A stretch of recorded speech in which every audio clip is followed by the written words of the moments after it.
Assalamualaikum warahmatullahi wabarakatuh.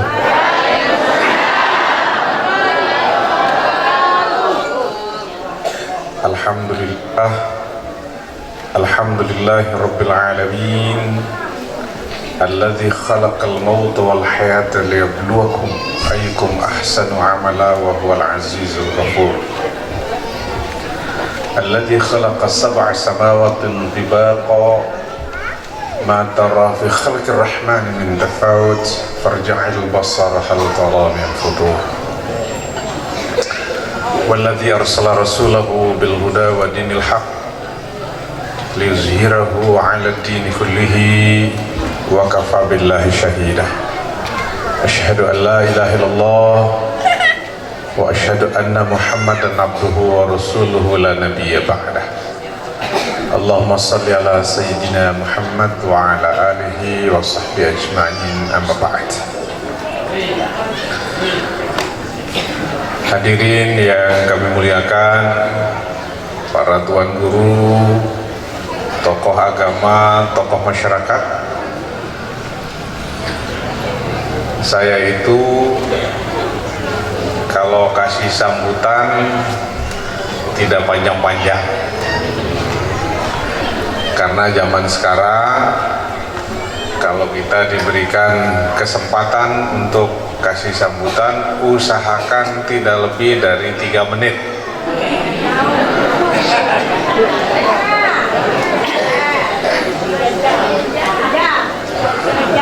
Karena zaman sekarang kalau sambutannya tidak menarik, maka biasanya yang mendengar akan segera lihat HP-nya. Jadi para tuan guru, ini ada anggota dewan kita juga, Haji Supri, ini tokoh luar biasa. Kalau ibu-ibu sudah megang HP-nya, lihat HP-nya, itu pertanda bahwa kita harus segera berhenti untuk sambutan. Ya nggak, Bu?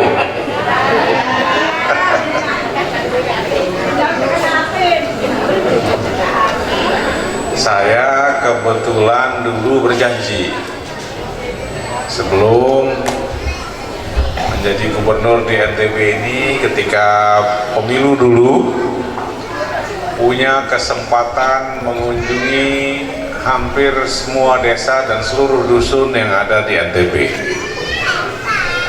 Desa di NTB ini dari Sapi di ujung timur Kabupaten Bima sampai Lembar di Lombok Barat itu lebih dari 1000-an. Jadi desa kita tadi disebutkan oleh tuan guru kita ini daerah terpencil. Tapi di Nusa Tenggara Barat ini sudah sangat bagus.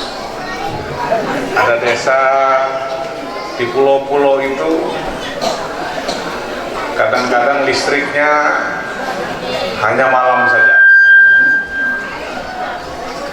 Ada daerah yang jangankan PLN pasang listrik, PLN baru tahu juga di situ ada desa.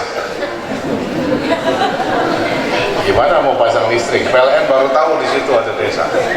Karena kadang-kadang untuk sampai pada desa itu kita harus berhadapan dengan gelombang lautan 3-4 meter terlebih dulu. Ada desa yang jangankan masuk mobil, motor pun tidak bisa, Pak. Nah, oleh karena itu ketika kita melihat sawah yang hijau, kemudian ada jalan aspal dan lain sebagainya, ini masih relatif lebih lumayan. Apalagi kalau pondok pesantren yang berbasiskan Quran akan diletakkan batu pertama pada hari ini. Bapak Ibu,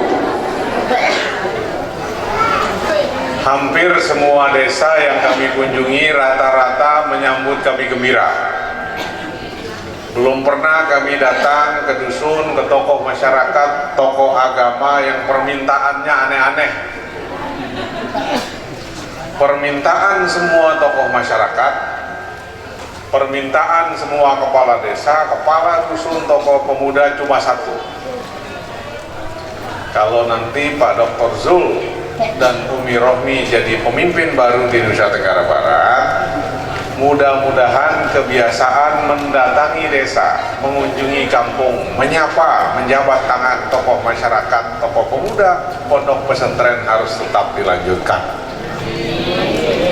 Jangan sampai datang ke desa-desa hanya masa pilkada saja. Jangan hanya datang ke pondok pesantren, cium tangan tuan guru masa kampanye saja. Setelah dapat jabatannya, setelah dapat kursinya, tidak kelihatan batang hidungnya lagi.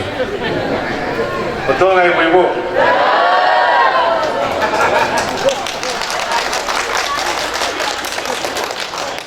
Nah, kecuali Pak Supli, ini rajin saya lihat datang ke masyarakat. Dan nggak boleh banyak janji-janji. Dulu saya sama Bu Rohmi, Haja Rohmi itu janjinya cuma satu. Nah, ini boleh disampaikan sampai kampung-kampung ke dusun-dusun, dan insya Allah kita akan tepati. Janji Zul Rohmi dulu cuma satu, bahwa kita akan mewajibkan naik haji bagi yang mampu.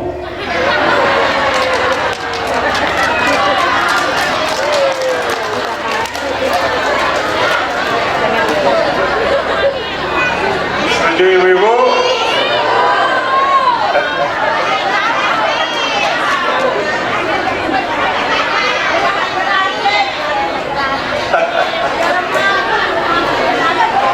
Kita akan mewajibkan naik haji bagi yang mampu.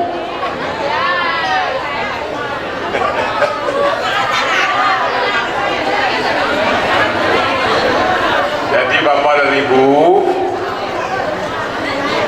saya sebelum jadi gubernur itu jadi anggota DPR. Kantornya di Senayan di Jakarta. Saya jadi anggota DPR itu 3 periode. Lama Pak. Sebelum jadi anggota DPR, saya jadi dosen. Kerjanya sekolah terus. Saya mengajar di Fakultas Ekonomi di Universitas Indonesia. Saya karena jadi dosen, senang kemana-mana seperti tuan guru. Saya pernah kuliah di Australia, saya pernah sekolah di Jepang, saya pernah sekolah di Belanda, di Swedia, kemudian 5 tahun di Inggris, dan terakhir di Amerika.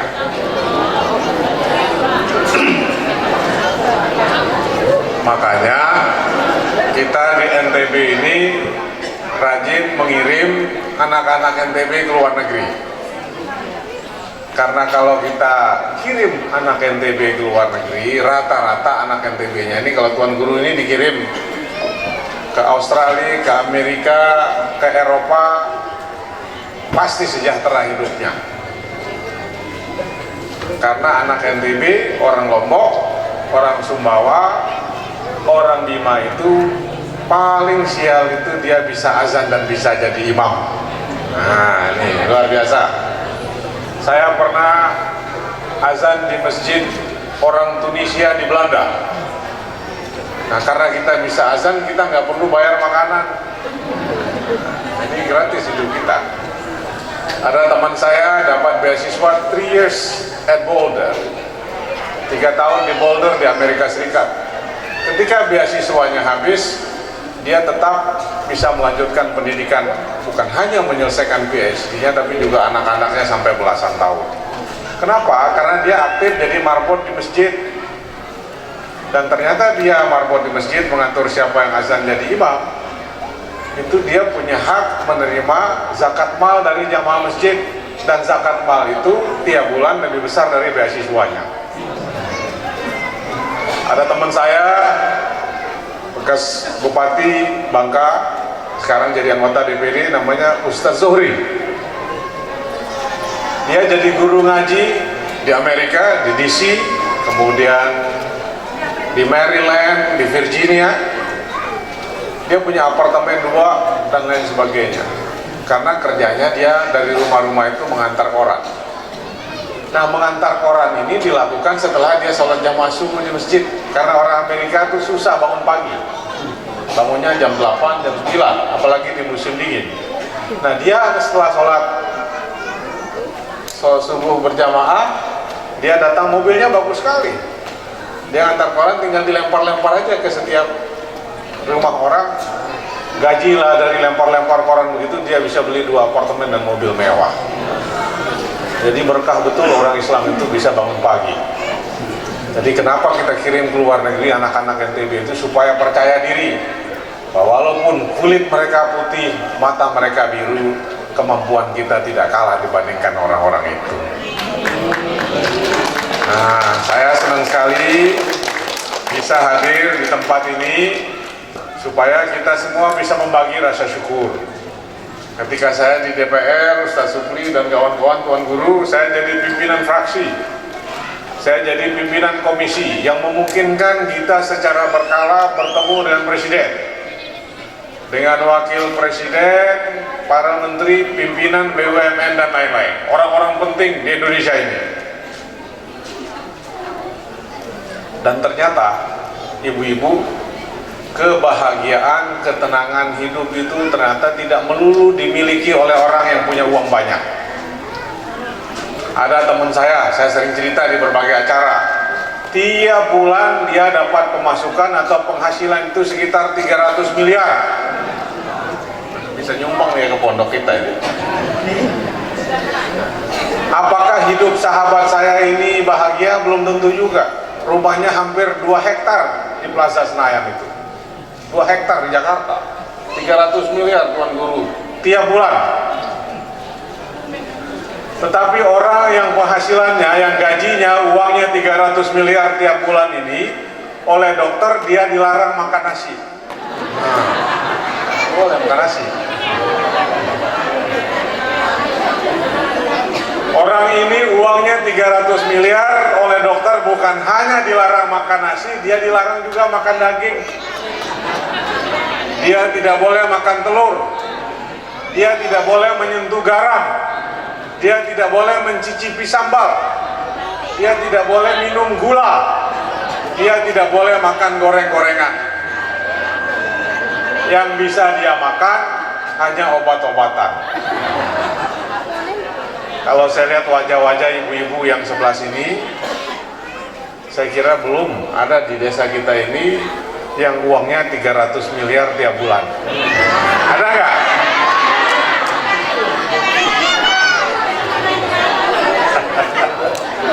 Tapi masih bisa makan nasi, bisa nggak? Masih bisa makan daging? Bisa ngopi? Sekarang ibu pilih mana? Gaji 300 miliar tapi nggak bisa makan nasi dan lain-lain, atau nggak ada uang tapi masih bisa makan segalanya?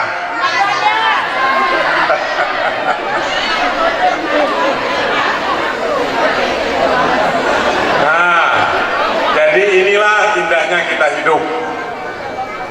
Allah akan hadirkan ujian dan deritanya masing-masing. Ada orang rumahnya besar di tengah kota seperti saya ceritakan tadi itu, tapi dia selalu bermimpi untuk punya gubuk di tengah sawah, di tengah kebun.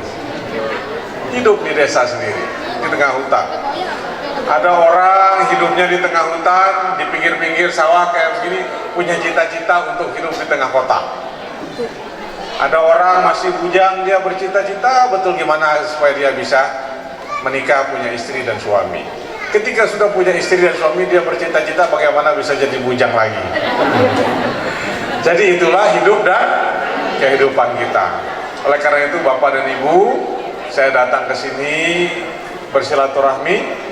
Mudah-mudahan ini bukan kedatangan kami yang terakhir, dan Tuan Guru, kami mohon maaf tidak bisa membersamai sampai selesai karena kami sudah ditunggu di Kupang sebenarnya jam 11. Jadi kami tidak ingin acara yang di sana juga ketinggalan, dan mudah-mudahan kebersamaan kita tidak cepat berlalu, kita bisa sambung di masa yang akan datang. Mohon maaf, billahi taufiq wal hidayah. Assalamualaikum warahmatullahi wabarakatuh.